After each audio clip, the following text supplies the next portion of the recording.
Appreciation with Driskell Center staff and students for another job well done. I'd like to point out our board of advisors that are present and like to acknowledge the service and commitment of Ruby Kazir and Sharon Holton, including their service on our board. And I'd like to acknowledge our new board members, Dr. Renee Acker and Trustee Harrison Brennan, joining us.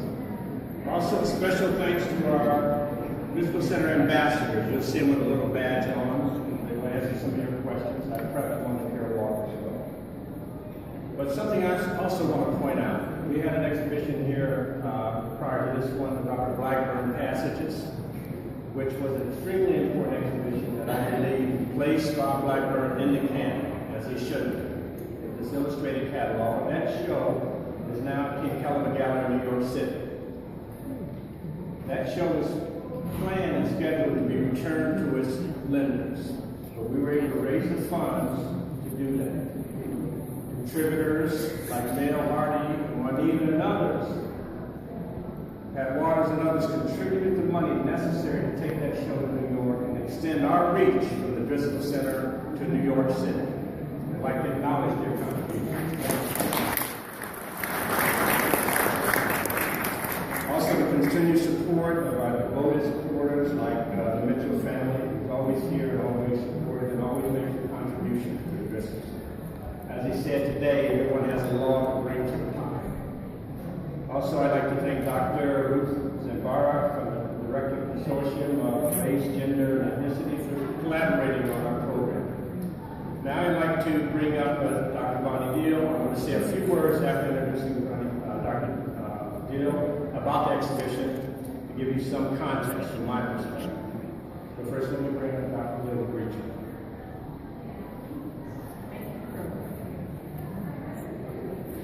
First thing I want to say is, wow. Wow. I want to welcome you on behalf of the College of Arts and Humanities, and I want to thank you for coming out this evening. It's really gratifying to see such a large crowd here. And for those of you who are regulars and come regularly, I want to thank you for your persistent and faithful support on what we're doing here. The Driskell Center, with its mission of preserving, disseminating, and studying the rich heritage of African American art and culture, is an essential part of the college's mission to prepare students to become global problem solvers and creative innovators. One of the ways we do that is that the Driskell Center helps us achieve this by exposing students and our entire community to the many ways African Americans tell our stories through visual media, material culture, and archival ephemera. So this is the first week of African American History Month, and it's appropriate that we are here and can honor Carter G. Woodson's legacy about the need for and importance of African American history. All of the exhibitions and the archives here provide African American perspectives on these subjects.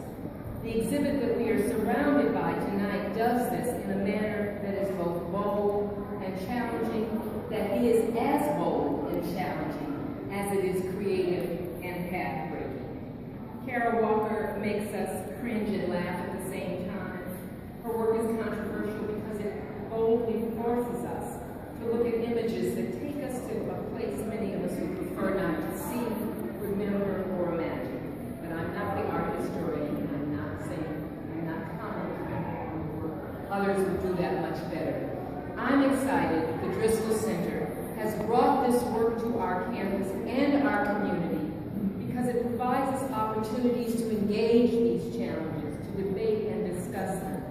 You can't prepare people to become global problem solvers and creative innovators without these kinds of discussions. Carter G. Woodson knew that well, and that is why we remember him as we celebrate the opening of this exhibition tonight. I want to thank Holton, Dorit, somewhere probably running around doing this, and the staff at the Driskell Center, as well as our historical romance of the Civil War as it occurred between the dusty thighs of a young negress and her heart. This unusual cut paper silhouette mural depicted highly sexualized sexualized images of the South and slavery instantly caught the attention of the art world. At the age of 27, she became the second youngest recipient of the coveted John D. and Catherine T. MacArthur Foundation Genius Award. Walker currently lives in New York City, where she has been a professor of visual arts at the MFA program at Columbia University since 2001. She is frequently identified as one of the most important Black artists working today. Her artistic influences include Andy Warhol and his omnivorous eye and moral distance, and Robert Colescott, who inserted cartoonist Dixie sharecroppers into his version of Vincent van Gogh's Dutch peasant cottages. Walker has become known for her panoramic friezes of cut-maker silhouettes, usually black figures against a white wall, which present her take on the history of American slavery and racism through violent, unsettling imagery. Her nightmares, yet fantastical images incorporate a cinematic feel. Some of her images could be considered grotesque, graphically depicting violence, rape, and degradation of blacks in the South. Perhaps her most recognized work to date remains the Black Maker silhouettes, and it has been said that Walker's silhouette images work to bridge unfinished folklore in the antebellum South, raising identity and gender issues for African American women in particular.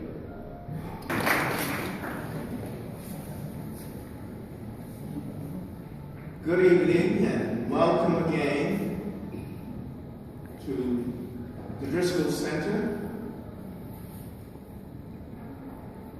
Professor Holton has given you the context for what you need to be thinking about, what you need to digest from these works on these walls here.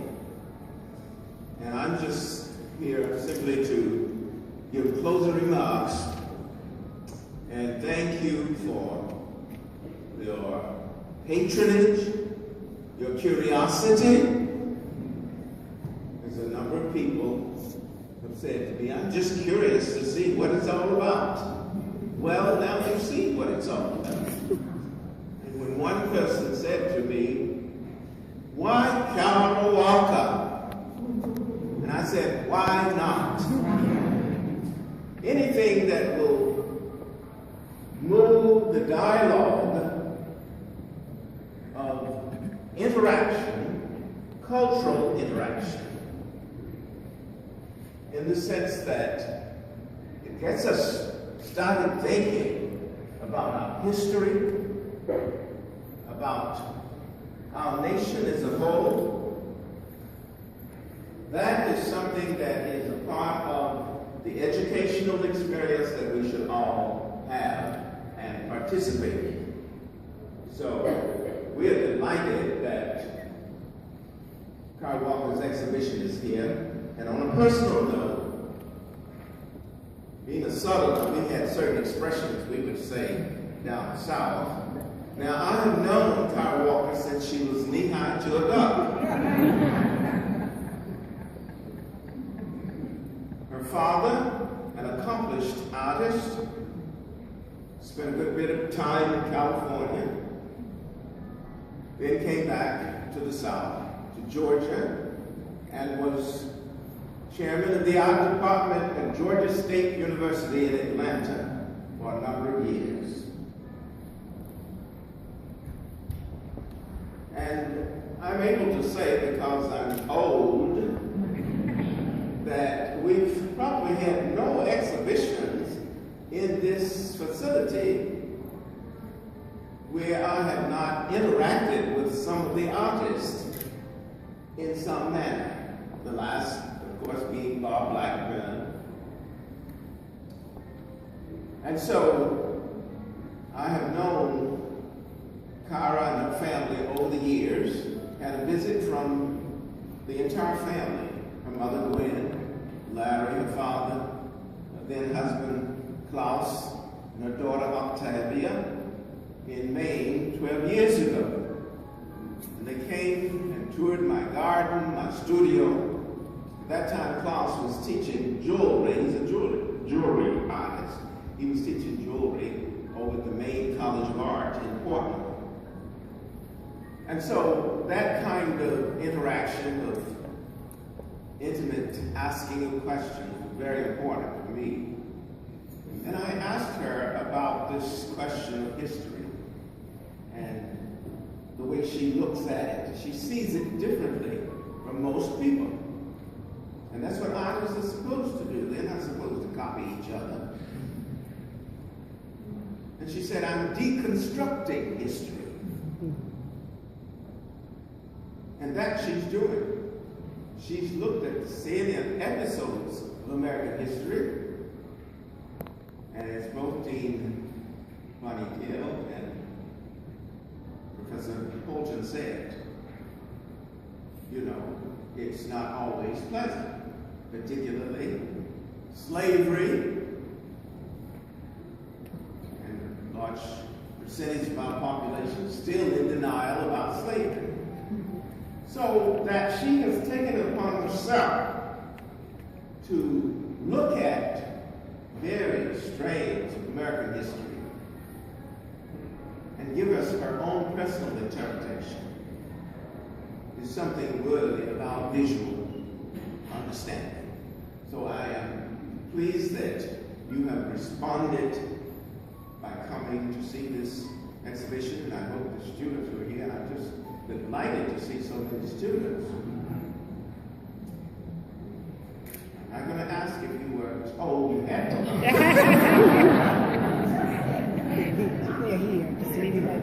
You know, when I was teaching, I said, you have to come. You have to do a paper. And I've seen, you know, students over the years, they've come back to me and said, I am so happy you made me write a paper on that artist. So, again, thank you so much for coming, and I would say to you, continue to enjoy the exhibition. If you can't see all you want to see tonight, come back again and again and again. We welcome you with open arms. Thank you very much.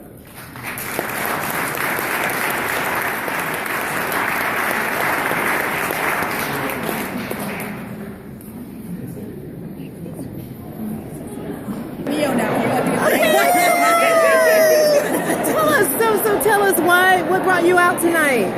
Kara Walker's Red. Okay. I dig her stuff, but she has great works of art. What? Speak louder. Speak louder. I don't know. This is too impromptu for me. I was not prepared for an interview. Yes. Why have you attended today? Why did I come out tonight? Yeah. Well, I mean, I think she's just a wonderful, wonderful, wonderful artist. And I like the time period that these iconographic, these silhouettes take us back to the Civil War. And I like the images and the messages that she sends in her work. I love it. Great.